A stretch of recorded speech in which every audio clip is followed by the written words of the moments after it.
अस्सलाम वालेकुम जी। तो बच्चे कह रहे हैं कि जी डेट शीट का एक एनालिसिस करके हमें समझा दें कि डेट शीट कैसी है और हमें किस तरह से प्रिपरेशन करनी चाहिए। तो मेरे ख़्याल में ये one of the best date sheets है। फेडरल बोर्ड की जब भी डेट शीट्स आती हैं तो मोस्टली बड़ी वियर्ड सी डेट शीट्स होती हैं, लेकिन और मैं खुद बड़ा डरा हुआ था कि रमज़ान भी है, रोज़े भी हैं, ईद भी है, तो पता नहीं किस तरह की डेट शीट बनाएंगे। तो बहरहाल डेट शीट बहुत ज़बरदस्त है। अभी आप इसमें देखें तो हर पेपर के अंदर आपको छुट्टियाँ हैं। यानी अगर हम नाइन्थ की बात करें तो फिज़िक्स का पेपर जो है वो 27 मार्च को है, उसके बाद 28, 29 दो छुट्टियां हैं। फिर उसके बाद इस्लामियात का पेपर है।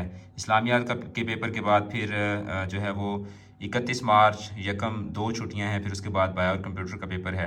उसके बाद फिर 2 के बाद 3 की भी छुट्टी है, 4, 5 की भी छुट्टी है, 6 को इंग्लिश का पेपर है, तो इंग्लिश के पेपर में भी अच्छी खासी छुट्टियाँ हैं। फिर उसके बाद इंग्लिश के पेपर के बाद जो केमिस्ट्री का पेपर है वो 16 तारीख को, यानी कि बीच में 10 छुट्टियाँ हैं केमिस्ट्री के पेपर में। और उसके बाद मैथ का जो पेपर है उसके अंदर भी आपके पास 17, 18 दो छुट्टियां हैं मैथ के पेपर में भी। और मैथ के पेपर के बाद इवन उर्दू के पेपर के अंदर भी छुट्टियां हैं आपको, ठीक है। 18 को आप लोग, 19 को उर्दू का पेपर है, मैथ का पेपर है, 20 और 21 की छुट्टी है। उर्दू में भी आपको दो छुट्टियां हैं। उसके बाद प्रैक्टिकल्स के अंदर हाँ छुट्टियां कम है, क्योंकि 22 को आपका पेपर है और उसके बाद 23 को अगले दिन आपका प्रैक्टिकल होगा। फिर उसके बाद आगे पाकिस्तान स्टडीज़ का पेपर है, तो उसमें भी आपके पास एक छुट्टी आ जाती है। उसके बाद फिर आगे जो प्रैक्टिकल है उसमें फिर छुट्टी नहीं है और अगले प्रैक्टिकल में भी छुट्टी नहीं है। 10th की अगर डेट शीट की बात करें तो 10th की डेट शीट भी बहुत ज़बरदस्त है। 26 तारीख को आपका जो है वो मैथ का पेपर है। उसके बाद 27, 28 की छुट्टी है। 29 को आपका उर्दू का पेपर है, तो उर्दू में आपके पास दो छुट्टियाँ हैं।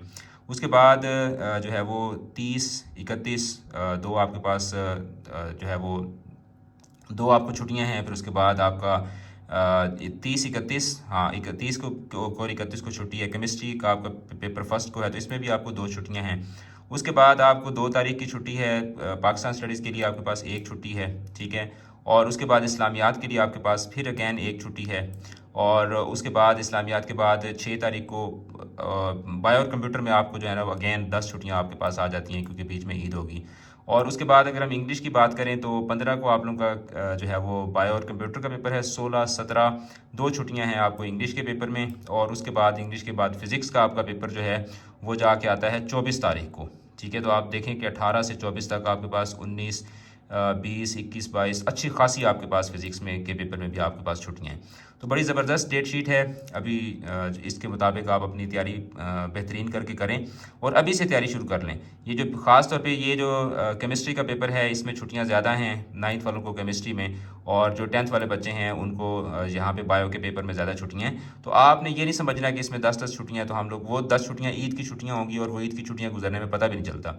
तो आप अभी से एक शेड्यूल बनाएं और उस शेड्यूल के अकॉर्डिंग जो है वो आप अपने पेपर्स की तैयारी शुरू कर दें।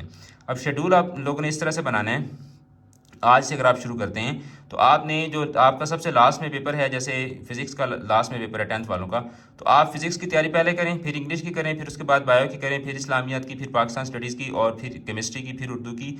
और इस तरह से आप वापस आते आते यहाँ तक पहुँचें कि आपके पेपर से 4-5 दिन पहले जो है वो आपके पास मैथ की तैयारी के लिए आपके पास टाइम हो। बच्चे क्या करते हैं, डेट शीट आती है वो फ़ौरन से जो पहला पेपर होता है उसी की तैयारी करना शुरू कर देते हैं। तो आपने क्या करना है, आपने नीचे से पेपर्स की तैयारी आज से शुरू करनी है और 4-4, 5-5 दिन हर सब्जेक्ट को दे दें, या जो भी आप शेड्यूल बनाते हैं उसके अकॉर्डिंगली जो है वो आप अपनी तैयारी शुरू कर दें। तो चैनल के साथ जुड़े रहें, क्योंकि इंग्लिश की इस अकेडमी पर आपके साथ गेस्ट पेपर्स भी शेयर किए जाएंगे, इंपॉर्टेंट नोट्स शेयर किए जाएंगे, हमारे क्रैश कोर्सेज जो है वो स्टार्ट होंगे, उसके हवाले से सारी आपको इन्फॉर्मेशन दी जाएगी। तो चैनल के साथ आपने जुड़े रहना है, चैनल को रेगुलरली विजिट करते रहना है और अपनी स्टडी के ऊपर फोकस रखना है। जुड़े रहें चैनल के साथ। बहुत शुक्रिया। खुदा हाफिज़।